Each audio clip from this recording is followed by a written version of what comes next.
My name's Frank Clark. I'm one of the co-founders of this museum here. Pretty proud of that. I spent 23 years in the United States military, the U.S. Navy.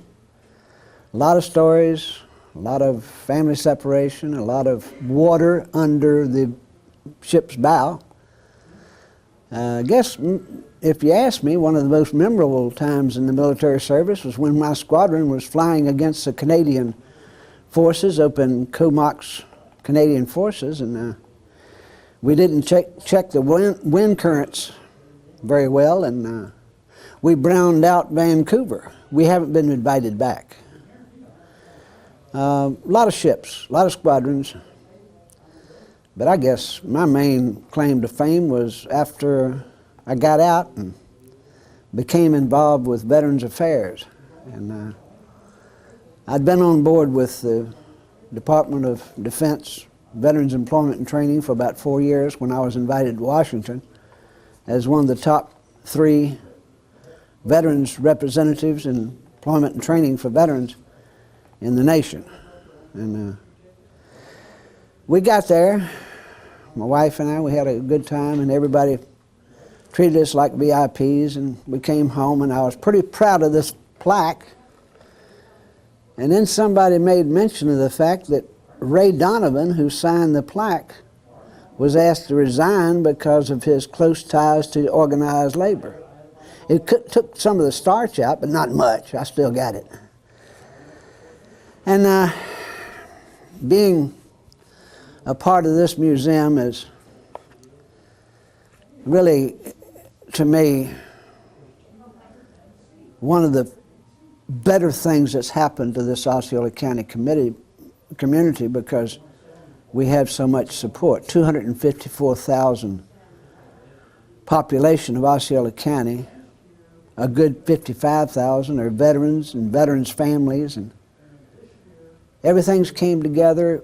It's one of those good feelings, warm, fuzzy feelings that you're involved, and things are looking down the road like maybe we can preserve that little morsel of history that Thomas Jefferson was talking about when he said, a morsel of true history should be preserved ever.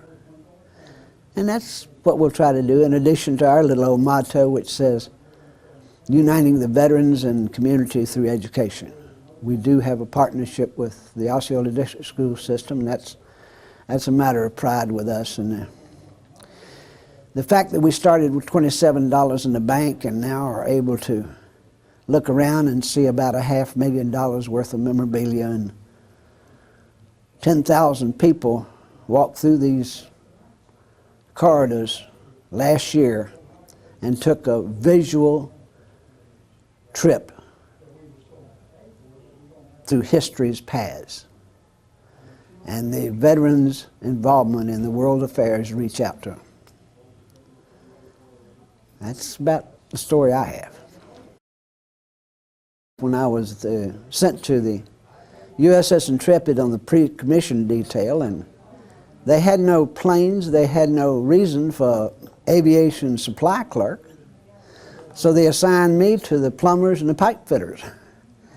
So nothing glorious about plumbing and pipe fitting, so I was the one that clamped down the asbestos on the pipes.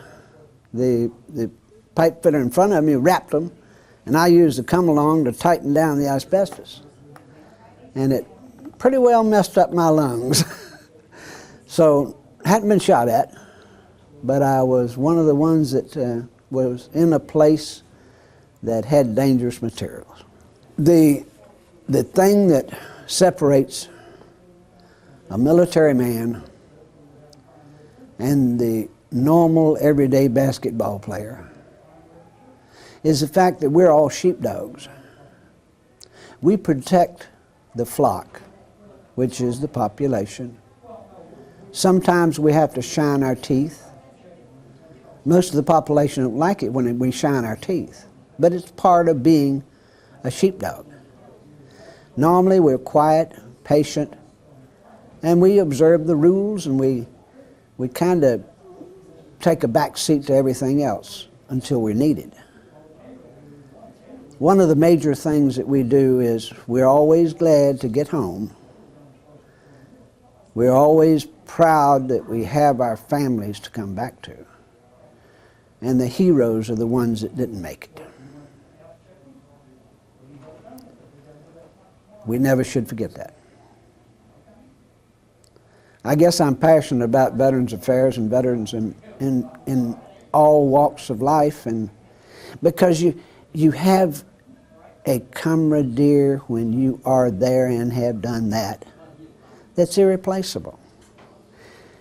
You remember the folks that you went through boot camp with. You remember the folks that was having a cup of coffee with you on the No. 2 gun tub. And you remember the folks that you were in the hospital with in Philadelphia, and the wheelchair races or across the A ramp, getting to the chow hall. It's all part of it. It's all part of it. That's what I got. Thank you.